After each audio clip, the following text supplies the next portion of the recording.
كلامي يمكن ما يعجبكش، اما انك تتعلم تستعمل تشات جي بي تي، كلود ولا اي تول متاع اي ماهوش باش يخليك تدخل اكثر فلوس كان ما تفهمش حاجه. الحلقه اللي فاتت حكيت لكم على ثوره الاي وكيفاش قاعده تضر وتنفع في عباد معينين، ووعدتكم باش نعطيكم المفتاح اللي باش يخليك ديما تكون من العباد اللي مستنفعين. قبل ما نحكيو على المفتاح فما حاجات اهم لازم نحللوها، على خاطر كان ما نحكيوش فيهم اللي بعده الكل ما يهمش. في وقتنا تو ملايين من العباد يعملوا في نفس الحاجه. شاف لي يبدل كل شيء، خذا فكره عليه وقال لك ايجا خليني نتعلم ابليكاسيون هذي، خليني نتعلم تشات جي بي تي، نتعلم ميد جورني، نانو بانانا، هاوطلع كلود، ودخلوا في سيركل ما توفاش. وكل ما تضرب ابليكاسيون جديده يحبوا يتعلموها ونتفاهم، تحس في الحاجه هذية برودكتيف وتحسك اللي انت قاعد تقدم. اما خليني نسالك سؤال، هل ما زلت تفكر اكثر ابليكاسيون ضربت عام تالي؟ نجمش حتى تسميني الابليكاسيون اللي ضربت 6 شهور التالي؟ الاغلبيه لا. علاش؟ على خاطر الابليكاسيون هذوما يجيو ويمشيو ترندز، كل 6 شهور فما ترند جديد، الترندز تتبدل، واستراتيجي هذه اللي ماشيين بها برشا ماهيش استراتيجي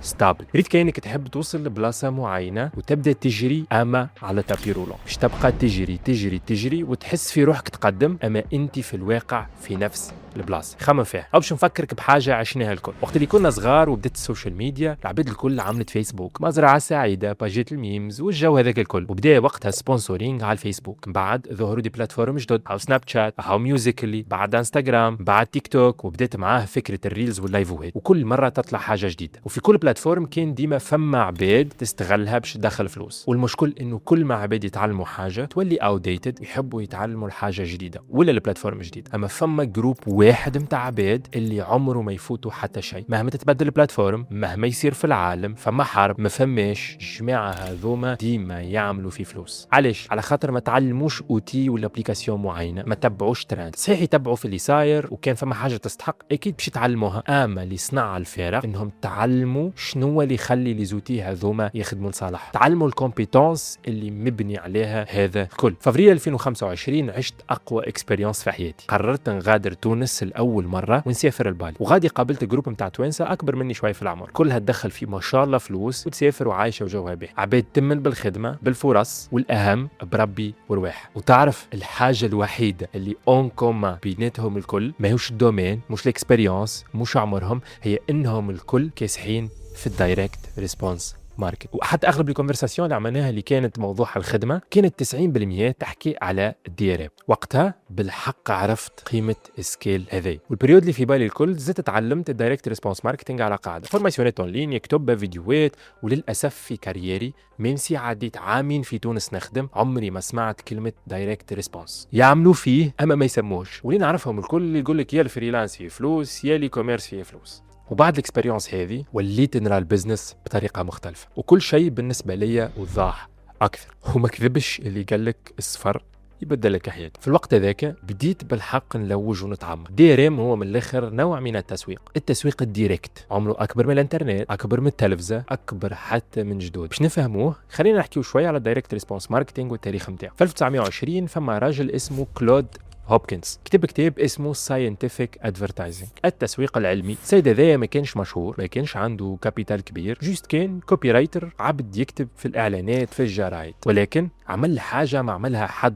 قبل. ما كتبش اعلانات باش يكون كاتب مبدع، كتب اعلانات اللي الهدف نتاعها كان باش يخلي العبد اللي يقراها ياخو اكسيون معينه، يشري، يعمر، يبعث، تو مش غدوه، ياخو الاكسيون بالوقت. السيد جرب اللي نجم يجربوا الكل، تبع الداتا والنتائج نتاعو، وتعامل مع الاعلانات كانه علم صحيح. اللي يمشي نخليه ونحسنه، واللي ما يمشيش نحاول نعرف علاش ونبدله. هذايا عام 1920، من غير لا اي اي لا انترنت وحتى بي سي ما عندوش، جوست انسان فهم البسيكولوجي نتاع العبد اكثر من اي انسان اخر حي، وعمل منها برشا فلوس. بيان سور تنجموا تلوجوا على السيد هذايا في الجوجل. بعدها جات البريود اللي تعرف فيها الميل ديريكت في امريكا. الشركات في البلدان هذوكم يبعثوا تسويق تاع برودوي معين على شكل جواب الملايين من العباد توصلهم عن طريق البريد. ومن احسن الكوبي رايترز كيما جاري هالبرت، اي جواب كان يكتبه يدخله مليونز اوف دولارز، ملايين من الدولارات. اللي حكيته الكل راهو واقع وتنجم تلوج عليه في جوجل. هالبرت كان بجواب واحد يوصل يدخل اكثر فلوس من اللي دخلوه في وقتها مشاريع في عام كامل. اللي خلى جاري هالبرت ينجح موش ظهر، ولكن انه كتب برسالات هذية على اسس صحيحه. وبعدها جت التلفزه، ولاو لي بيبليسيتي في التلفزه واللي دخلوا في المليارات. بداو وقتها الانفوميرشلز اللي هي وقت اللي تلقى حصه تلفزيه كامله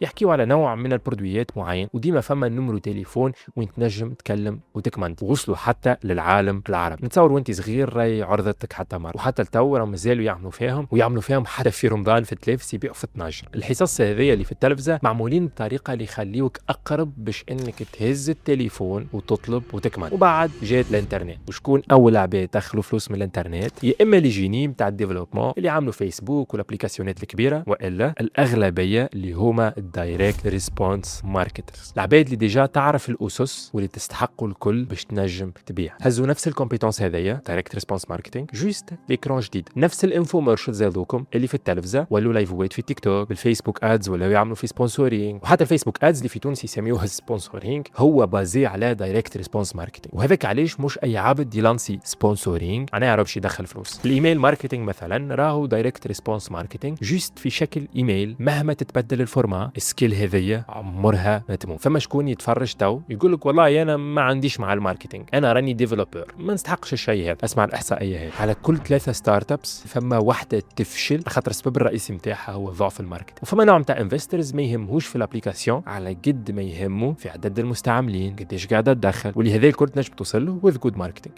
لي كوميرس عاد ما نحكيوش، باش تبيع اي حاجه اون لين دبش مكياج حلو، احصائيه 80% من خدمتك دايركت ريسبونس ماركتينغ. ريت حتى لي زوتي اللي تشوف فيهم تشات جي بي تي وكلود واللي تستعمل فيهم الكل، الشركات هذوما عندهم دي ديبارتمون كبار ويخدموا مع شركات اخرين باش يسوقوا للي سوليسيون نتاعهم. الدي ار ام سلاح وين تحطه يتحط، وكان تعرف تبيع راك عمرك ما تضيع. واللي فما عباد للاسف ما تعرفوش راهو في البروجيات والشركات الكبيره الكل فما سي اي او شيف اكزيكتيف اوفيسر، وفما زاده سي ام او شيف ماركتينغ اوفيسر. اهميته في اهميه السي اي او. انت كعبد يستعمل في تليفونك كل يوم اكيد رام يعرضوك برشا فيديوهات مصممين ومخدومين باش يخليوك تشري حاجه. والمسوقين الناجحين واللي فاهمين الدايركت ريسبونس ماركتينغ على قاعده صحيحه هما اللي يخليوك تشري. والفيديو اللي يقنعوك راهم مبنيين بطريقه معينه عمره ما كان ظهر. الجمله الاولى اللي يقولها في الفيديو الهوك عندها سبب باش تشدك. البادي نتاع الفيديو هذاك مخدوم بطريقه باش تخليك تسمع الكل وتقنعك وتجاوبك على اي اعتراض ينجم يجي لمخك. من الاخر كل كلمه تتقال راهو عندها سبب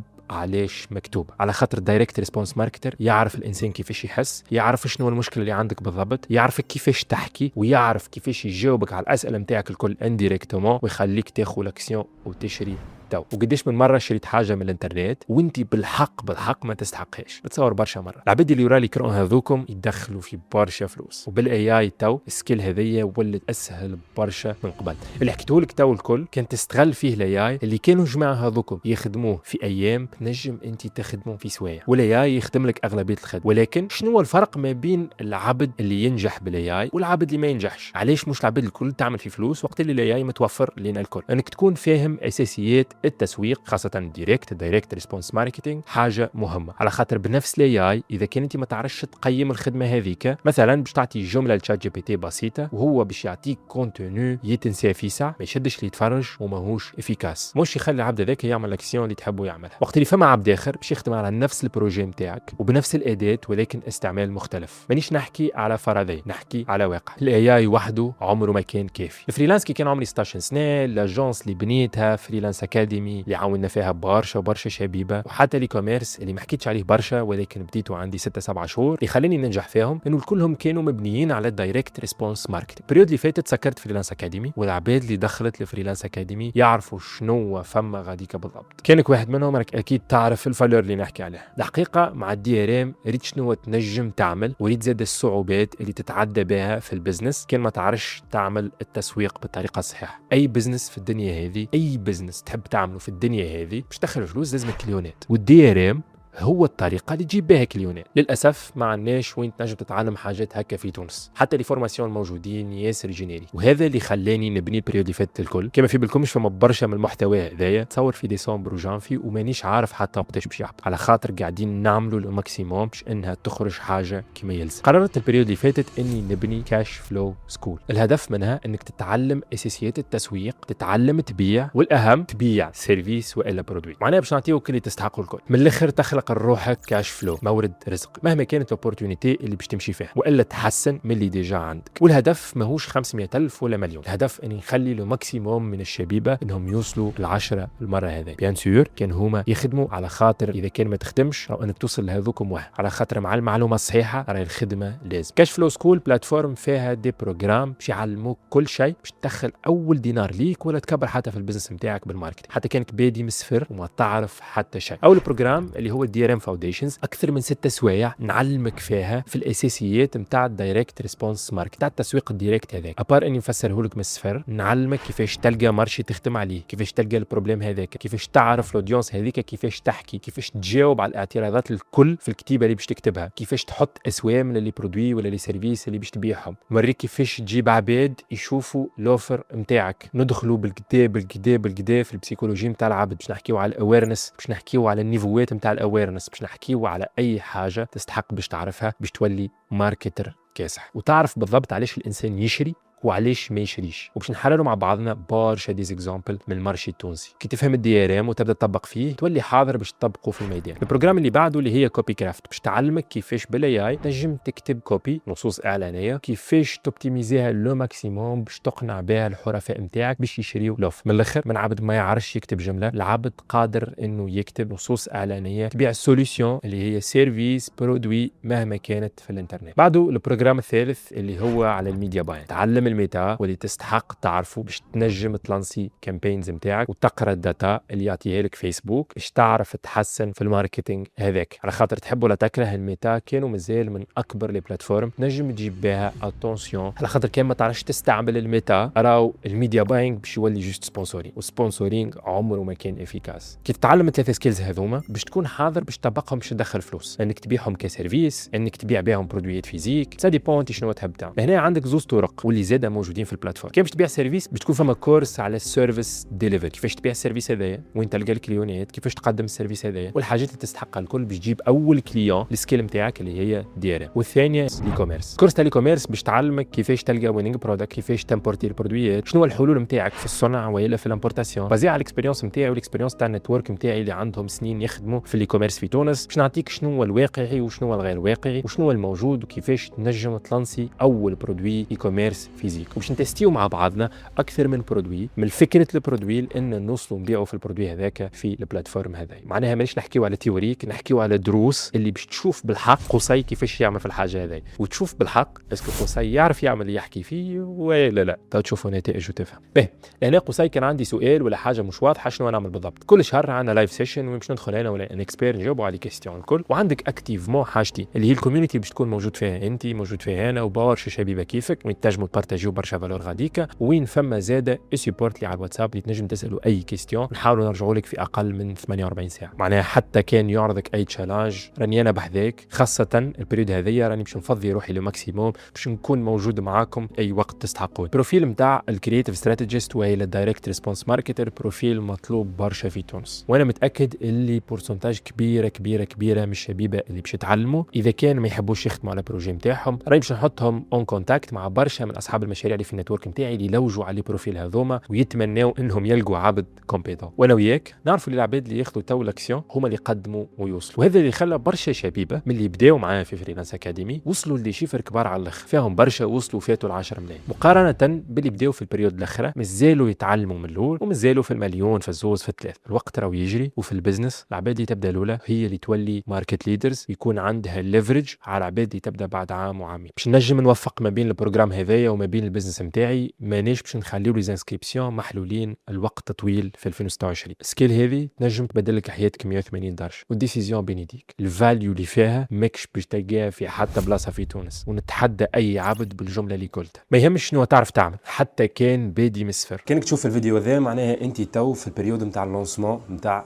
كاش فلو سكول، وعندك الشانس باش تكون من اول العباد اللي باش تنضم للبروجرام هذا. البلاتفورم كما تفهمنا فيها 5 بروجرامات. البروجرام الاول اللي هو الدي ار ام فاونديشنز اللي باش يعلمك لي باز نتاع الدايركت ريسبونس ماركتينغ. بعدها ب 10 ايام باش يتحلك البروجرام تاع كوبي كرافت اللي هو باش يعلمك الكوبي رايتنج. وبعدها ب 10 ايام اخرين نتاع الميديا باي. وبعد 10 ايام باش تحلوا لك لي دو بروجرام نتاع السيرفيس ديليفري ونتاع البرودكتس. وبينات كل بروجرام وبروجرام باش نعملوا ما بيناتهم لايف سيشنز وين نعملوا ريزومي اللي قريناه في كل بروجرام وكيفاش باش نحضروا للبروجرام اللي بعده باش نجم تستفيد دو ماكسيموم وتبراتيكي وفوريا ميزور واجور. كان تحب تنضم فما اوفر توا في اللونسمون اللي ماهوش باش يتعاود جمله. كان تحب تعمل انسكريبسيون كانك من ستودنتس نتاع فريلانس اكاديمي تنجم تاخوها ب 197 دينار، والا السوم الاوفيسيال نتاع اللونسمون هو 247 دينار اللي من بعد باش يولي فوا 2. كان تحب تعمل انسكريبسيون ولا تاخذ اكثر معلومات ما عليك كان تبعث ميساج للنمر الواتساب هذايا تبعث له فيها كلمه كاش فلو، هو يعطيك لي ديتاي الكل. ولكن راهو البري لونسمون باش يتسكر في وقت قصير على الاخر. بالتوفيق للناس الكل ونستناكم في كاش فلو سكول. كانك بالحق تحب تبدل وتحب تحط لي فور وتتعلم، وعليش لا تكون انت واحد من قصص النجاح اللي نهبطهم. نستناك في كاش فلو سكول.